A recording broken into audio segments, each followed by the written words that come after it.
And then you guys? All right. And do we need to vote to let her in WebEx right off the bat? Okay, so we'll do that. Okay, it's 3 o'clock or 3:01, and officially, we're going to start this board workshop to order. Ms. Terry Castillo is here via WebEx, so we're going to have a vote to be able to get her to participate. I make a motion to allow participation for Ms. Castillo by WebEx. I'll second. So we have a motion by Mr. Thacker, a second by Mr. Bass. All those in favor? Aye. Aye. Opposed? Motion carries 3-0. Welcome to the meeting, Terry. Can you hear us? Not yet. Let me see what's going on. Okay, She's still in a meeting. She'll be with us in a little bit. We'll hear it. I think we should hear it. perfect. You'll just let me know, Dr. Pace, when she could. But we do have a quorum, so we Yeah, can we're still good to get go. going forward with the meeting. So anytime that Terry is ready to go, or Ms. Castillo is ready to go, we'll go ahead and link her in. Okay. So Superintendent, you recognize? Thank you, Mr. Melendez. I'm going to turn it straight over to the facilities team. They've got a lot of important information to share with you. And let the team know about this. Okay, thank you, Dr. Pace. Mr. Vice Chairman, members of the board, good afternoon. This is the facilities workshop that was added specifically to address the Celebration Island and Gateway High School comprehensive renovation projects. And the timing is such that we are now through the bidding process, have negotiated or very close to negotiating our construction contracts. And we will be we plan to take both those GMPs to the next school board meeting on April 19th. So we wanted to do this in the 2 weeks in advance. So there would be plenty of time to digest information and incorporate any comments or concerns that you have on those projects. So before I start, I want to introduce everyone so I don't leave anyone out. First, my Director of Design and Construction, Mr. Dave Sharma. From the Celebration Island Area Elementary School team, we have Mr. Joe Toth with Schenkel Schultz, our project manager. We have also, I mixed these up, Mr. Jason Krakunas, our project executive with Pirtle, and Mr. Richard Rodriguez, our regional vice president with Pirtle Construction. And I did mix these up, I apologize. So let me start over. That's okay. Celebration Island is Schenkel Schultz Architects and Williams Company is our construction manager. And the Williams team is Mr. Sean Jackson, our pre-construction manager, Mr. Rick Dunn, our project executive. So now I'm going to go to the Gateway High School Comprehensive Renovation Team. From BRPH, we have Mr. Francisco Alvarado, who is our principal in charge, Mr. Andrew Libby, our project manager principal, Miss Christy Payne, who is the market sector lead for education for BRPH. And with our construction management team, now I'm going to get this right. We have Pirtle Construction, Mr. Richard Rodriguez, Regional Vice President, Mr. Jason Krakunas, Project Executive. So we will start with our first project to update you on, and this is Celebration A Elementary School, which is in the Celebration Island area. This is a project that a project budget and plans were inked 4 years ago, but because of various delays and working through those challenges, here we are. We're finally ready to take that project into construction. And not a moment too soon, because we do have a desperate need for student seats on the west side of the county. So I'm going to bring Mr. Sharma into this, and he is going to talk about our site plan starting with. And if you recall, one of the previous comments that we had from the board members was to increase on-site stacking. And that's essentially what this shows. We're now at 20% on-site stacking versus the 11% that we previously had. And we have worked with the county and Mattamy Homes in order to get to where we need to be with this site. Where the school will be located is where the areas were developed for townhomes.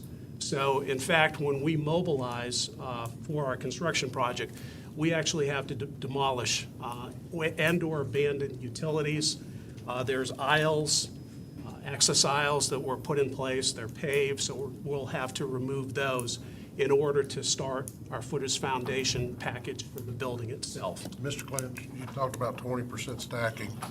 What's the last elementary school we built? Roughly. What are most of our other elementary schools at? Do you know that? They're about, well, they're anywhere from 3 to 11%. Okay, so we've doubled the norm. We have doubled, and in So some we can cases get them, quadrupled. in this case, we believe we can get them off the road. Yes, sir. Yes, And that's we one of do. the things that we've committed to in working with the team at the county, is that we will have changed our standard to a 20% on-site stacking compared to the previous 11%.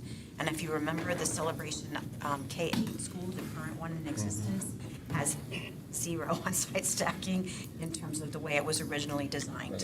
Right. And another thing I never even thought about, because I haven't physically been there, because I think there's like a residential piece in front of it, and in the back, there's like the main road, right, to get access to it? Actually, the main road When runs. I look at the across- left side, is that like, Across the front of the That's school. I-4 actually. And Oh, that's I-4. It's Celebration Boulevard, yeah. I-4 is back here. okay. And there is actually a 529 improvement project that we're working with FDOT on now. Okay. They may clip a corner of our property, a very small clip, if they move forward with that alternate. There are 2 different alternates they're looking at. And we have actually requested that they do a sound study to determine if a sound wall would be justified. Where I was kind of going to was, because I know like to get to it, you kind of go through the woods and then it kind of gets into the residential piece. Some kids like to go speeding. So when they go there, I don't want that to be a drag race. If we thought about maybe putting maybe a small little, there's different types of speed humps there or some kind of traffic slowing device, because I can see folks not knowing that it was a school before and it just make it a fun. I mean, unfortunately, I had to think negatively about people. but Sure, just something- and that's a valid concern, Mr. Vice Chairman. However, we do not control right-of-way off of our sites. That is to be dictated by the municipality, but we're happy to speak with the county and share those concerns. And I will check, to add up to what Mr. Clinch is saying, we have been in communication with them. We've been talking about 20-mile-an-hour speed zones with them, so there has been conversation back and forth. So we will definitely add any kind of traffic control devices to that. I know what you're saying. I'm doing an appraisal out there right now, so I've been out there several times. I've had a chance, so you're right. Because I remember looking at the map, it's like it's a wide nice- open, Once you and get past all the of a high sudden you hit school, the once you school. get past the high school, it's kind of an open. Yeah, and the bridge, real nice bridge, and you know, if I'm a young man, I'm like, you know. Yeah, Well, we will certainly add that to the conversation with the county. yeah, and obviously we have the lights. The lights are automatic. We don't have to think about that, right? The slow down lights. And we've had great success with the county and city teams through Mr. Shatera and Mr. Yates on the traffic safety teams. When we found a need, for example, you know, Mr. Bass had constituents reporting to him about Arthur J. Gallagher, which in front of Harmony High School and Harmony Middle. And there was no sign, no lights, and they've already put those things in. So we know that that's going to be a need. We'll try to get in front of it. So the next slide, we're going to be talking about the budget. And before I advance the slide, I just want to remind the board the discussion we had during the last workshop dealing with market escalation. It is rampant, it's substantial, and no one likes it. But keep in mind that both of these projects, Celebration Island and Gateway High School, have now bid. They've been competitively bid. So now we know exactly what the market will bear and have a true understanding of what the costs are going to look like for this project. So the way we've set this up is 2 columns, and we had our original project budget, the $27 million, and it is broken down accordingly. Planning, design, site development, the new construction. We have seen hits, as you can see, in various areas, and we knew that the previous budget that was created 4 years ago would not be adequate, but we wanted to see what bidding would look like and what the market would truly bear. So here we are. We're currently looking at a $40.9 million So, project. and I do want to explain that.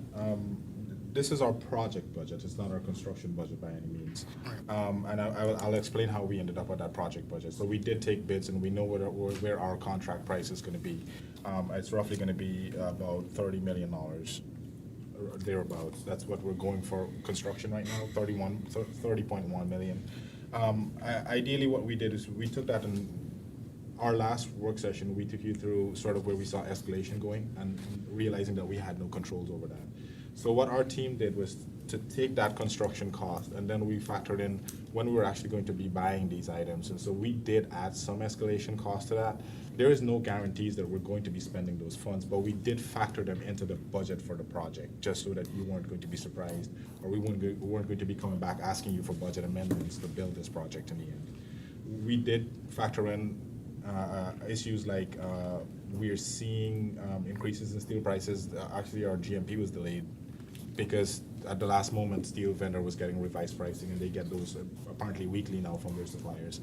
But fuel costs have been affecting everything down to the FF&E that we're trucking in to come to the site. So we have taken all of that into consideration, and we've updated the budget. So right now, we're actually carrying an escalation cost in that budget of $3.1 million. Now that there's no guarantees that we're going to spend that money in the project budget, but we wanted to have it just in the event that we have those instances pop up so we can keep the project going. And Mr. Thacker, you asked when we last built an elementary school. We haven't built one in the 6 years that I've been the superintendent. 2010.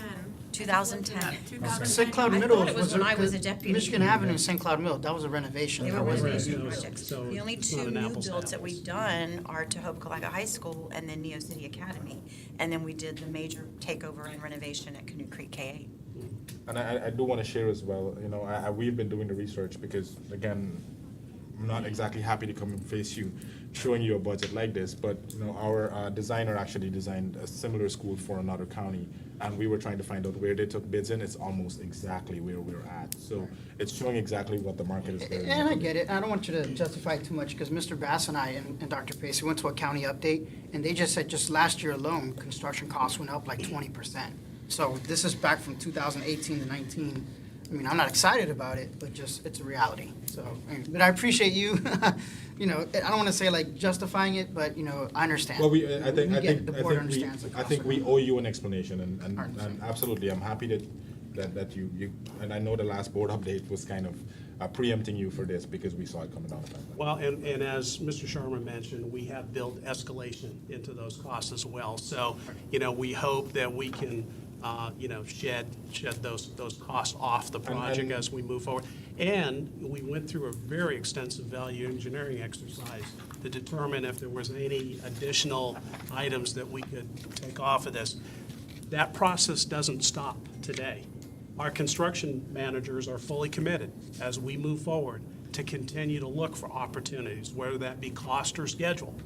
So they know that, and, you know, they're our partner in this process. So as they move forward, buying out their subcontracts, you know, we will hopefully, you know, see some savings come along and be returned to the Now, project. Did Celebration contribute anything? Because I know a lot of times they want facade to look different because it's in Celebration. Is there anything that they're asking for the school that we don't normally do? There are things that they asked for early on regarding elevation, but really not a substantial difference from how we had ever done things before. There was some discussions of ornamental fencing and them taking that additional cost from our standard, which is the 6-foot galvanized or the black vinyl chain link fence. That did not come to fruition. So to answer your question, sir, there are no additional costs that we're looking for the Celebration Company to kick in on. They are basically, everything that's included in this project is what meets our minimum standards. Dave, the escalation, the $3 million escalation, that's built into the numbers. So we have the project reserve of $3 million on top of that as well. Yes, sir. So there is $6 million of extra money. That's what I Correct. Make sure I understood. What you're doing. It's crazy. The home that I'm appraising is in this neighborhood. You know, it's not, I mean, it's a little over 3,000 square feet, but the price is out there between $850 and $950. And no pool, you know, garage apartment and the house, so, and when you talk to the builders, they're crying the same thing, you know, that it's just escalation of raw materials and labor and You know, we're going to continue to look ahead and continue to monitor the market. In fact, one of the CM firms that does a great job with looking out at, looking for future market escalation is Williams. They publish a monthly report. It's one of the tools that we use quite often to gauge what's coming. It includes Architectural Billing Index, so we can see the volume of work that's currently in design, those projects that will eventually make it to construction. So we use a lot of tools. Unfortunately, we can't, nail it down exactly. But the best thing we can do is continue to monitor market conditions as it relates to the program, projects past this one today. At what point does the GMP locked in and the CM becomes Great that? question. So that will come to the 419 board meeting. The next board meeting, we will be bringing the GMPs for Celebration Island and for Gateway High School Comprehensive Renovation. Thank you. So at that time, we will be looking for the official approval for these GMPs. So for the most part, this information that we're providing you today is to give you this advanced information so that you're not surprised when the GMP comes in 2 weeks from now. So to answer your question another way, it's probably when someone puts signatures to the contracts is when it's usually locked in. Yeah. Because as the information is coming in, subcontractors are reaching out back and saying, hey, I've had an increase in my steel price. This is what my new number is. And we have done those. However, what we intend to do to make sure that we can get those locked-in bids that we have is as the school board approves on the 19th, the morning of the 20th, we would be issuing letters of intent, which would allow our two CM firms to move forward and start inking contracts with their subcontractors. Have we gotten relief from the state on their per student price, or are they saying, I know we're spending our own money. Yes, sir, and that's a great lead-in to our next slide. And really, for our discussions for Celebration Island and for Gateway, this really is the elephant in the room today. Cost per student station, which is governed by Florida statute 1013.64. So we had made a previous attempt with Celebration Island when we were over to dial it in and get it below the cost per student station limits. However, now with the new cost escalation, we simply cannot do that. And as you can see, we're tracking a variance of about 52.49 over the current cost per student station, or actually, that cost per student station is based on when the project achieves its substantial completion. So we have pinned it to that specific timeline. Florida statute does provide some guidance when school districts are unable to achieve cost per student station because of conditions beyond their control. Clearly, this is one. We have been proactive.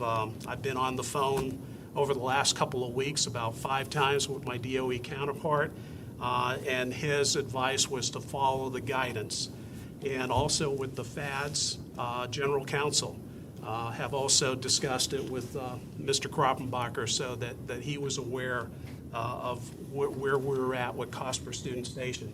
So I was trying to do all of these things with FADS and DOE to be proactive, to let them know on the front end that we are going to have 2 projects, Celebration Island and Gateway, that will not comply with cost per student station. And all of the guidance is following the submission of your final cost of construction report. That's when the school district would submit its letter of explanation as to why we could not achieve cost per student station. And the other was edification for me, because this is the first time in all my years that this has ever happened to me, that I've ever been in this situation. And I want to ensure that we're following the letter of the Florida statute. It is the law. And in 2017, this compliance with cost per student station became the law, unless you have situations, conditions that are beyond your control. I've explained that. We are no different than any other school district that has an ongoing school expansion program. They are in the same situation as we are. In some cases, like coastal counties, Palm Beach, where they actually have much higher costs than we do here in Osceola. Yeah, I was gonna say, Dr. Pace, can you do that then to help them out? Like, there's gotta be somebody that just completed a school that went over the cost per student station, look at their justification, and that way we don't have to reinvent the wheel. Because I understand what you're saying, and it is what it is, but, you know, I mean, someone else had to be over cost. We're not the only one building a So school. we are, Absolutely. we are regular attendees of FEFPA, which is the Florida Educational Facilities and Planners Association. It's a twice-a-year conference. And at each of those conferences, there's a legislative update provided by the Department of Education, typically in conjunction with the FAD's General Counsel. And each year, each time we attend and we learn, glean all that we can. And many times the questions are asked, hey, how about us? How about our school district? And we can't comply. And they typically go through the guidance that's provided in Florida Statute 1013.64. And then the next question that's asked, when are you going to adjust the cost per student station limits to be more in alignment with the consumer price index? And there is typically that long pause. These are things that are in discussion with the legislature, but at this point in time, they have not moved forward with publishing new cost per student station limits. And members of the board, one of the things that gives us more flexibility is that we're using locally generated dollars. So remember, new construction comes from our impact fees, which are locally generated. At the same time, as Mr. Clinch said, we have strived since 2016, and I think even before, to always try to meet that number. But they have done everything they can. You can't squeeze $5 million out of this project and have a school that's going to meet the needs of our students and staff moving forward. So that is where we are. But I'll be with my colleagues next week. Superintendents have our spring conference, and so I'll certainly be talking to them. I mentioned to Dave quietly, Santa Rosa County comes to mind because they're like us in a high-growth situation. I'll certainly talk to my counterpart from Santa Rosa, and we'll do the same. So before I move away from this slide, I just wanted to be very clear that we are not going to be able to comply with cost per student station for this project, but our plan is to submit our letter of explanation as we submit our final cost of construction report. Okay, Dave, you want to take this? Yes, sir. So, going off of our normal process, we did have our CM and our architect go through an exercise looking for value engineering options. And again, I use the term value engineering very loosely because I need something of equal value and performance at less cost, which pretty much doesn't exist. So pretty much looking at scope that we thought we could potentially cut, and honestly, none of them are good ideas. And so we just listed some of the larger, they came up with roughly about $1 million of reduced You're scope. right, they're not good ideas. No, they brought them to me, and I said, no We, go. we wanted to share them with you to see, these were like the 4 top items that they had on there in terms of cost that we could potentially cut. But these are the items that we would be back in there in a year or two after complaints from the school and trying to add them back at more cost in the long run. So we didn't support any of them, but we still wanted to share a few of the high ones with you. Honestly, this is a prototype school that we've taken all of the learnings that we've had from previous schools and trying to build a school with the equity that other schools have for these kids in Celebration Island. And so it's not much there in terms of variation. Anything that we had that we thought was a good idea, we certainly took them into this price that you're seeing right now, which we've already taken out. And when is the cutoff for any kind of project scope internally? Like the principal goes, I would like to have a cafeteria that looks like this. You know, when people kind of like decide what the school looks like and how many, classrooms and things like that, when is that cutoff? So that's a great question. When we go through the design process, we go through, 30%, 60%, 90%. We meet with stakeholders. Those stakeholders are actually identified by leadership. One in every department. There is, for elementary would be Dr. Reyes as the assistant superintendent. But you have grounds, the person that looks at the athletic facilities. Maintenance would certainly be a big one. Security. Now, those are the main stakeholders here. So again, we have design guidelines that those departments have developed that make it into what goes into every school, and that obviously translates into, better maintenance long-term. So the chances of someone coming and asking for something outlandish, would it happen? Yes. We don't have a principal for this school, so that wasn't the comment that came in. It would be Dr. Reyes, and she knows what we've built over time. So it's an iterative process that we go through, but honestly, someone throwing in something that's out of left field that has significant cost really doesn't happen in our process. So in the design phase, there's three major steps. There's program verification to lock down the overall overarching program for that particular school. And then there's the concept design, and that's where we meet with the stakeholders. We do one-on-one meetings with each of the stakeholders to get their input and to confirm that what they're requesting is in compliance with our design standards. So there's the needs and the wants, and we try to separate the needs from the wants to, keeping with our fiscal responsibility theme. So once we gather all that input and we confirm back to the stakeholders that it has been incorporated, the last stage of design is production design. And that's where heads go down. Design is now on the fast track to be completed so that we can get a project out to bid.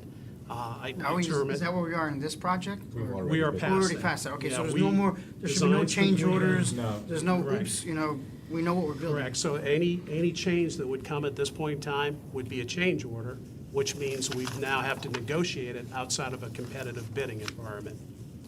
And that's why we follow that process, so that we can avoid change orders to the extent possible. Now, there may be an unforeseen condition. We may excavate and find that, we have, deleterious matter that needs to be removed, and that additional excavation or muck. That's what the project reserve is for. Right. Correct. Or That's where we in the usually case of a carry anything. renovation, where we open a wall and we find something that, the plumbing is not to the condition that we expected. We have to do something about it. It's leaking, it's creating a mold issue, or potential mold issue.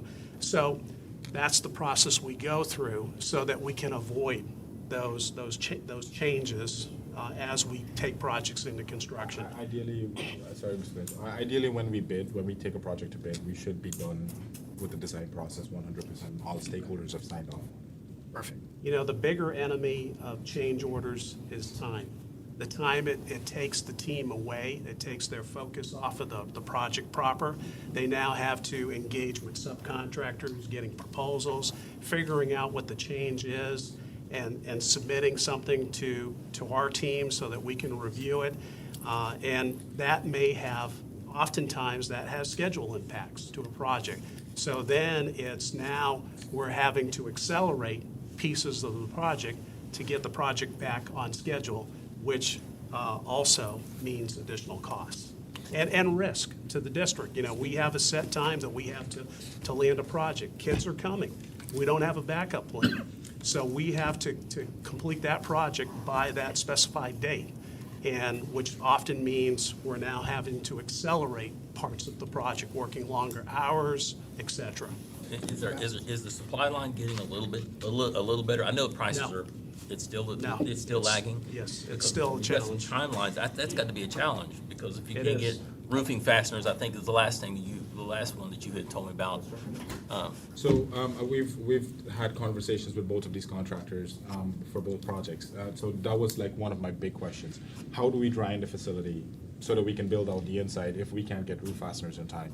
Both of them actually come up with some unique ideas on how to do that. One option, one of them was to actually use the peel and stick and kind of dry the roof. But it turns out, like one of our contractors pointed out, we might look at changing the thickness of the material we're using. We usually standardize our roofs to 60 mil single ply roofing material that we use. Maybe using a different thickness, because the 60 mil is what the Amazons of the world bought up for their warehouses, and so there's a shortage of 60 mil but not 80 mil. So we are looking at unique options on how we can go about. It still confirms the SREF, It does. everything. Yes, sir. Well, actually, you're just getting a better roof. Getting a better roof. We wouldn't go downwards. We'll probably go upwards. So there's those alternate designs that we can exercise if we have to. But there's also our CM partner, and this is where they come in again. They're not just looking 2 or 3 months ahead. They're looking 8, 10, 11 months ahead to figure out that long lead. You know, HVAC equipment, kitchen equipment, those lead times have substantially increased.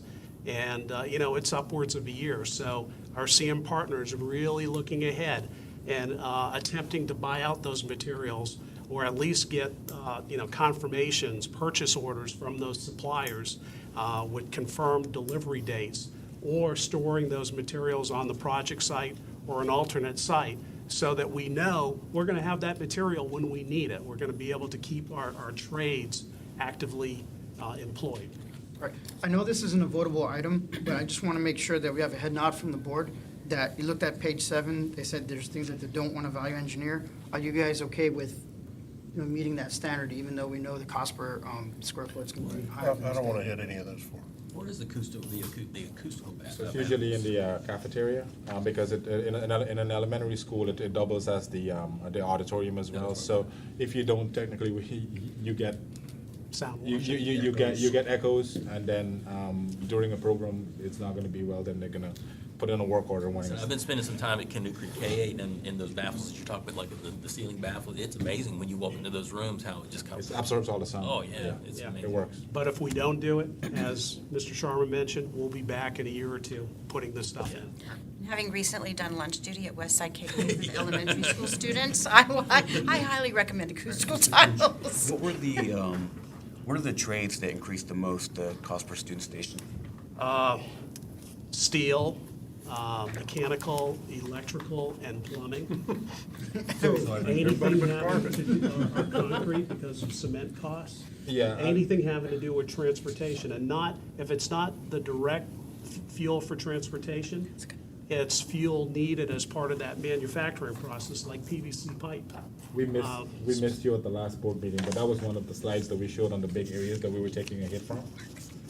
With steel and drywall, it shows you in percentage that they've gone up in the last couple of months. So the other things that that are not on this slide, are they like relatively the same, or I'm sure everything is increased, Almost right? everything. So there's been a 30-40% jump in just diesel fuel prices, as we all know. That is already translating into transportation cost. So the site work cost has gone up because obviously we rely on trucks to bring that sort of stuff in. FF&E, just the deliveries have gone up, so suddenly our furniture, we're paying more for it. But almost everything with the shipping, with just the demand for it, we're seeing it across the board. Now, the items you're looking at are the ones that just kind of stuck out and have the largest impact, but it's across the board.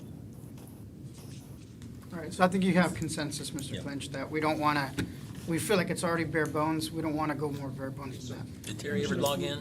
Thank you, Mr. Melendez. She's not yet been able to log in. Does she Okay. have a copy of, did you email a copy? She has this copy of this stuff.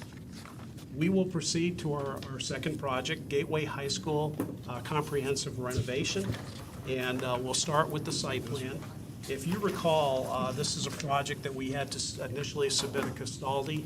We had initially requested demolition of 8.5 buildings.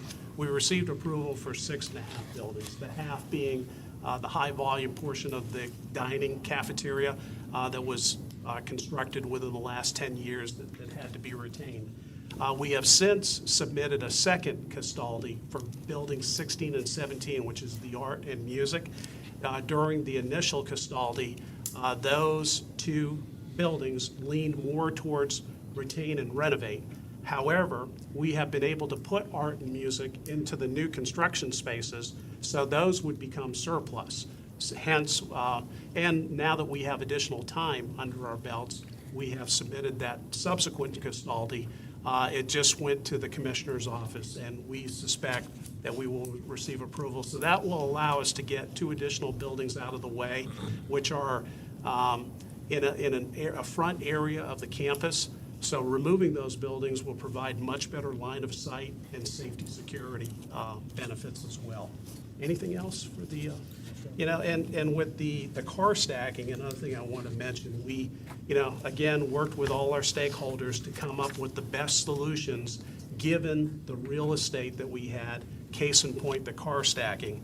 We're still stuck to that parking lot. Now, we're going to improve it. It's going to get a real storm system versus the open ditches that it has today. It's going to get real parking, so cars aren't going to be getting stuck during rain events, and it's going to be much more efficient. But still, it is the real estate that we had to work with. And, one of those buildings that we demolished will allow us to move the kitchen cafeteria receiving area, central energy plant, to the back of house, so it won't be exposed to view.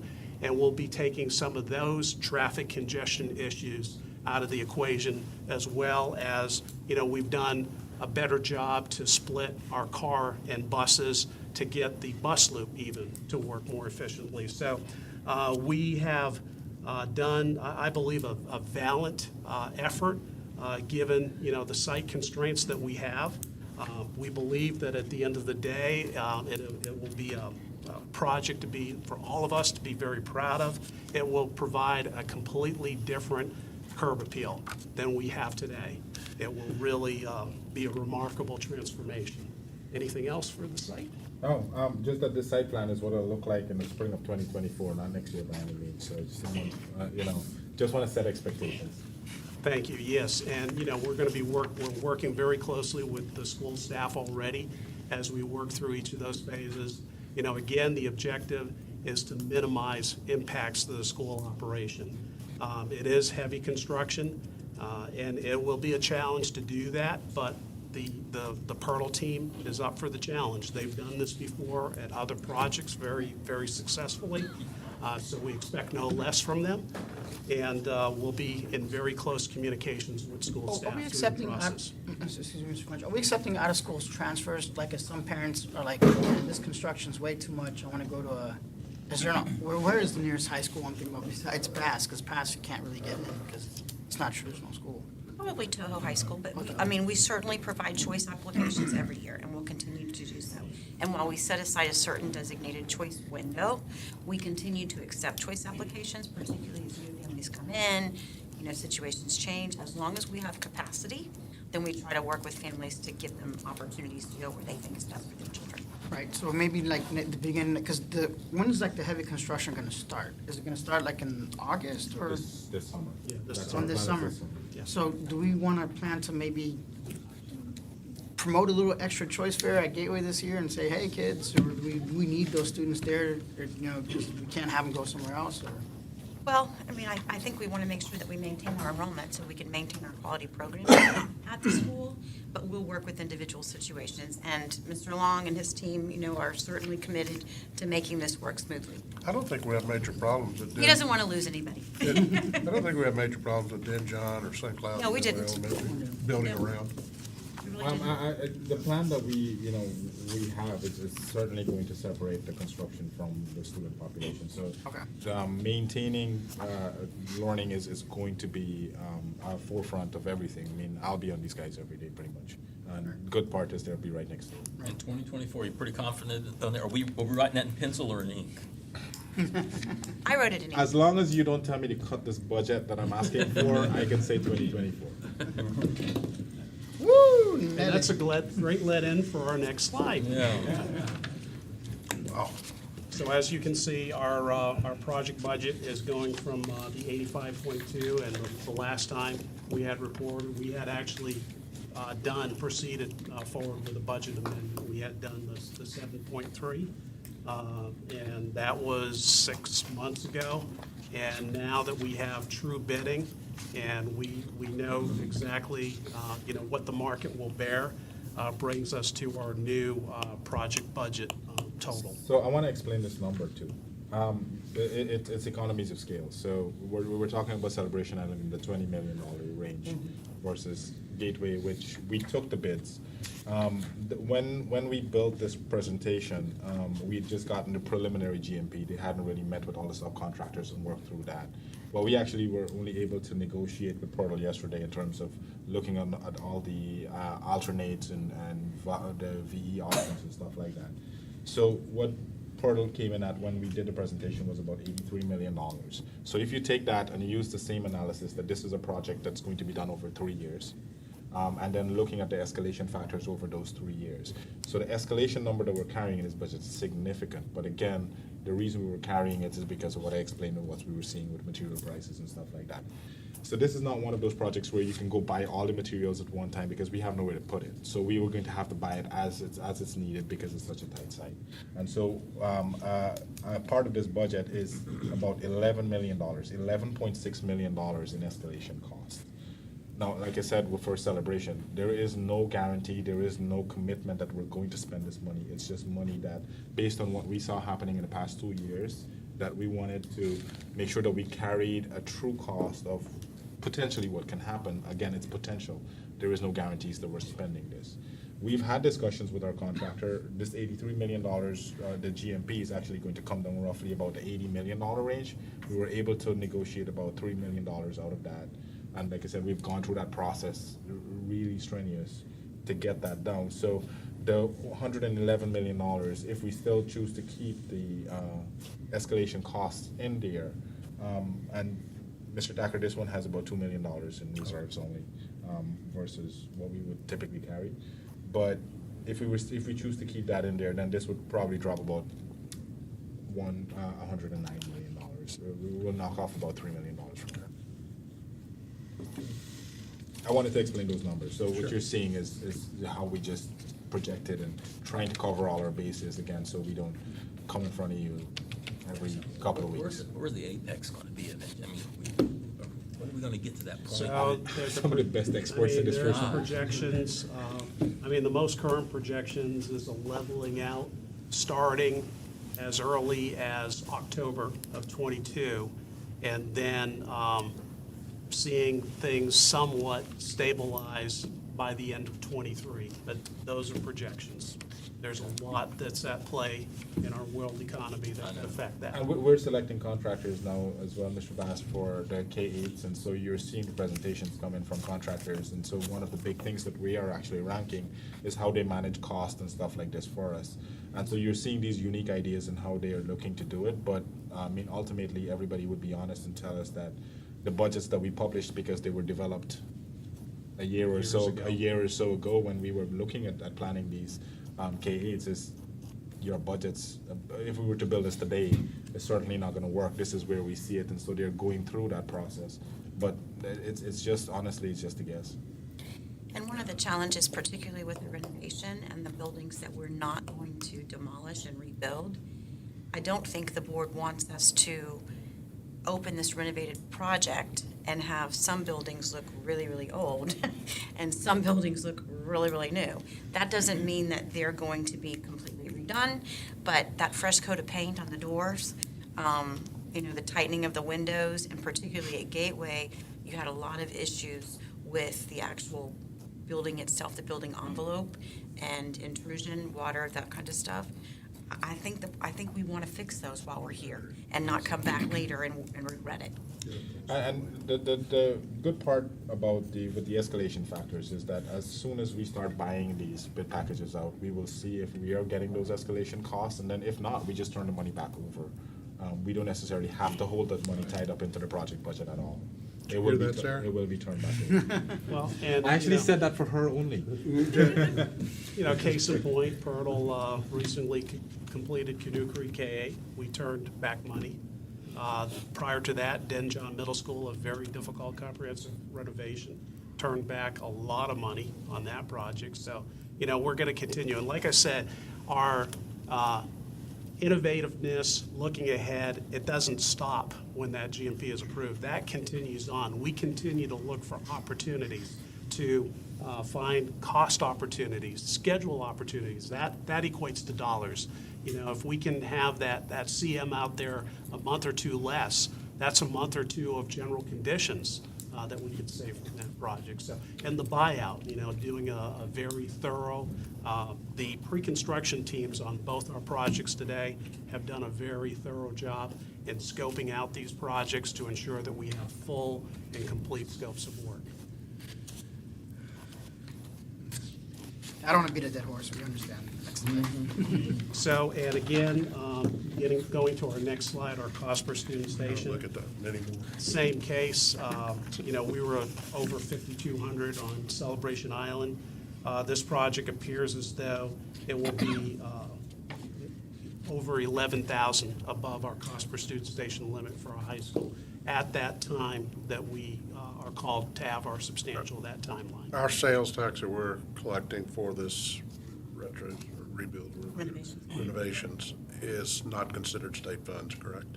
Correct, those are local dollars. Those are local dollars, as is the impact fees. Yeah, I knew impact, so I that- just wanted to that, make sure. I thought the other, I we just feel wanted to make celebration. sure. And that will be included in our letter of explanation, that both of these projects are being funded by Yes. local generated. Now, do we have the additional sales tax? I don't know what the balances were in the kitty, so to speak, in those pots. So do we have enough to cover that? And then like not stop any other work projects that we had planned down the line? Or do we just gonna delay some projects we have down the line to absorb some of these escalation costs? Collecting pretty good. Yeah, we do have enough money to do this right now. What it might delay is how soon we could move on to the next project. So Oxa and then Reedy Creek. At some point, we're probably gonna need to talk about if we're ready to do those projects and we don't have the cash, do we wanna talk about issuing bonds again against that half-penny sales tax? Right. I don't think we're there today until we have better timelines, but we're okay on the Gateway project without having to change our plans for anything else that was already in the works.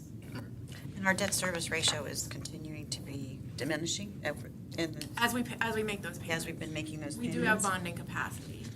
And remember, our bond ratings just improved from Fitch, so that's been a good thing. Okay, our next slide are some of the VE options that the team looked at. Dave, I'll let you. I think the interesting thing for me was I was looking at the VE options that the team from Celebration came up with and the team from Gateway, and a lot of the items were similar. So we felt very similarly, on the renovation, we have to clean the ductwork. I don't think it makes sense for us to go back in for such an old building to do that. Deleting the roof repairs is not an option in my book, so obviously, and again. Umbrellas. True. The way that I looked at this and these items that I dropped on here were the ones that had the largest impact. Now, like I mentioned, we had the negotiation meeting with the teams yesterday. We had our architect come in and the portal team. So the one that we did accept is to use an alternate fire alarm system. So we vetted this out. I've been in contact with our security, our fire alarm department, our maintenance department, ran it through everybody, a building code office, just to make sure that this was a good idea.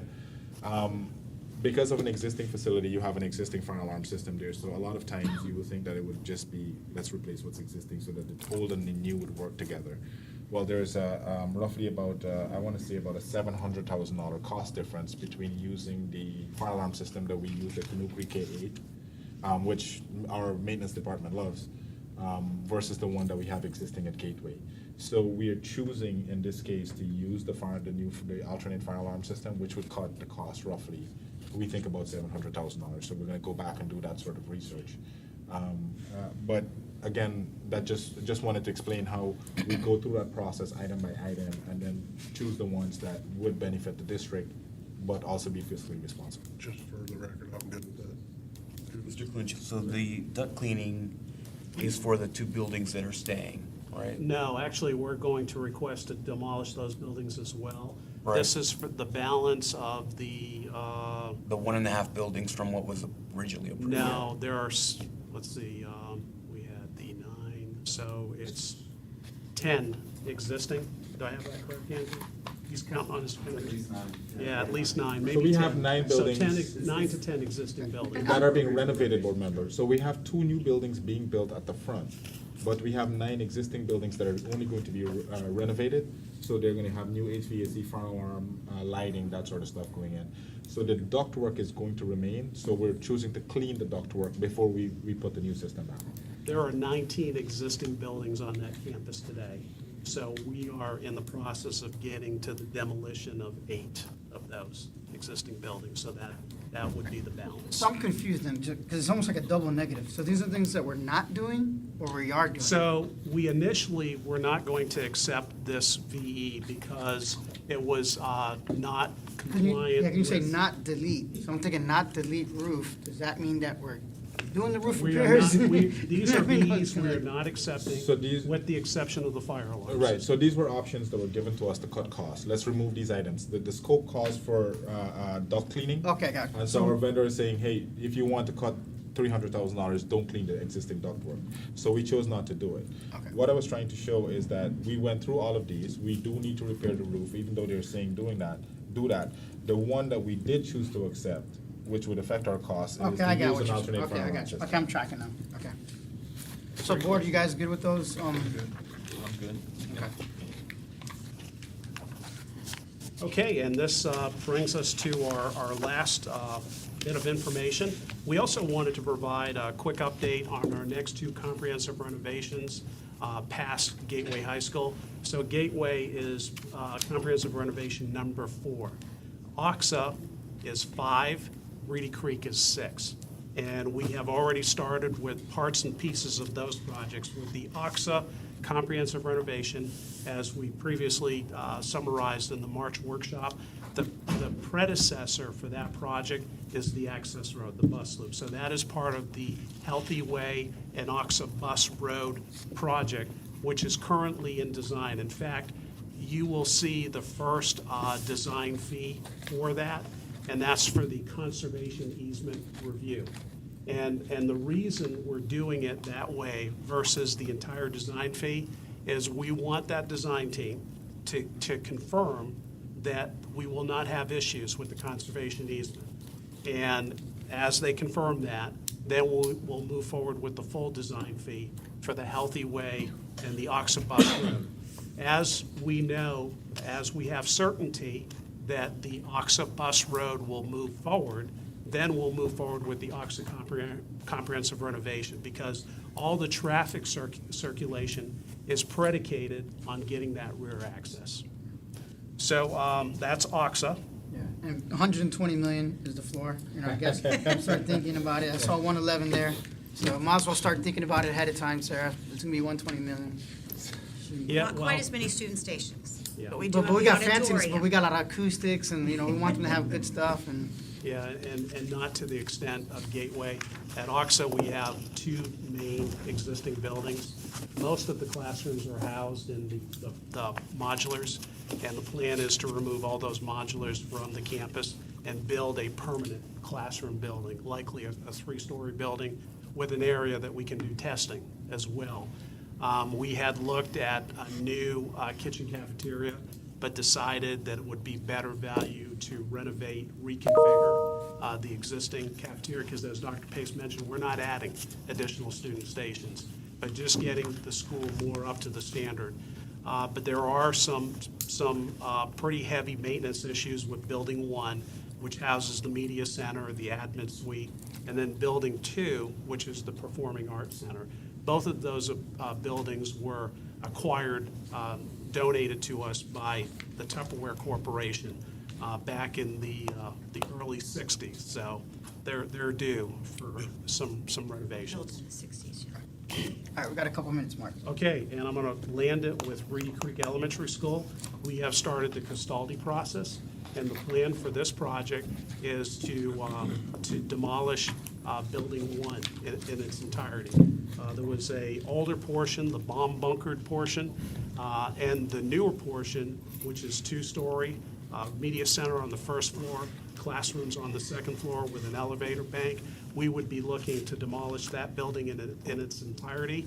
And there's a Building 2, which is a covered PE structure, and a Building 3, which is a classroom wing, retaining those, tying everything together, substantially changing the traffic circulation. The big challenge is the buses and cars mixing off of that one traffic signal off of Point Santa Boulevard. So our plan is actually to move the car loop behind the school off of Crescent Lakes Boulevard, and then the existing curb cut with the traffic signal would be for buses and for staff parking. No more bomb bunker? Yeah, No, It is unique. that's not a specification that we need to have a bunker, at least one in county. and, with that, with removing that Building 1, It alleviates a lot of code issues. There are dead-end corridors and issues with that roof. That bomb-bunkered building was actually earthened on the roof, and at a later date, a lot of maintenance issues with leaks, so they unearthened the roof, so getting that to go away completely. And for the record, Ms. Castillo was not able to join us for this workshop. She will join us via WebEx for the next one. Hey, I know they're very minor, but your acoustic brought it to the surface of my aging mind.